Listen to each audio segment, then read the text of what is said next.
দেশের কয়েক জেলার ওপর দিয়ে বয়ে যাচ্ছে মাঝারি শৈত্যপ্রবাহ। তীব্র শীতে ভোগান্তিতে শ্রমজীবী ও নিম্ন আয়ের মানুষ।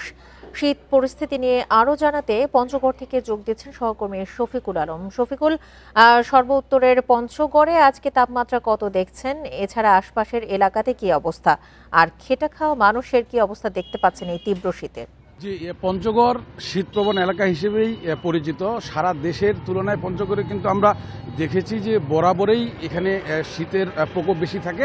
এবারও আমরা তাই দেখছি। পঞ্চগড়ে আমরা দেখেছি যে গতকালকে সর্বনিম্ন তাপমাত্রা রেকর্ড করা হয়েছিল 8.6 ডিগ্রি সেলসিয়াস। সেটি কিন্তু আজকে নেমে সকাল 9টায় রেকর্ড করা হয়েছে 7.5 ডিগ্রি সেলসিয়াস। আমি পঞ্চগড়ের তেঁতুলিয়া উপজেলার আবহাওয়া অফিসের যিনি কর্মকর্তা রয়েছেন জিতেন্দ্রনাথ রায়, তার সাথে কথা বলছি। তিনি জানিয়েছেন যে বর্তমানে মাঝারি পর্যায়ের শৈত্যপ্রবাহ পঞ্চগড়ের উপর দিয়ে বয়ে যাচ্ছে।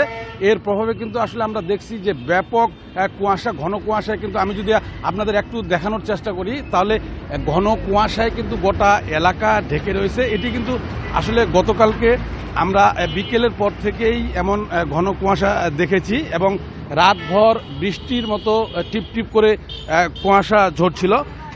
এখন পর্যন্ত কিন্তু 9:30 প্রায় বেজে গেছে, এখন পর্যন্ত কিন্তু সূর্যের মুখ দেখা যায়নি। আসলে পঞ্চগড়ে কিন্তু গত 3 দিন ধরেই ঠিকমতো সূর্যের মুখ দেখা যায়নি। সাথে কিন্তু রয়েছে উত্তরের হিমশীতল বাতাস।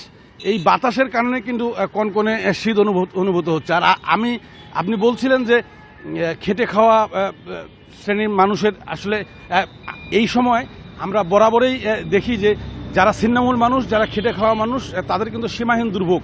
বিশেষ করে যারা কৃষি শ্রমিক, যারা পাথর শ্রমিক, বালু শ্রমিক, তাদের কিন্তু কাকডাকা ভরেই কিন্তু কাজে নামতে হয়।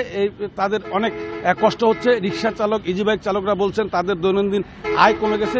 আসলে এই ছিল পঞ্চগড় থেকে শীত পরিস্থিতি নিয়ে সর্বশেষ। পঞ্চগড় থেকে শীত পরিস্থিতির সবশেষ অবস্থা নিয়ে জানাচ্ছিলেন সহকর্মী শফিকুল আলম।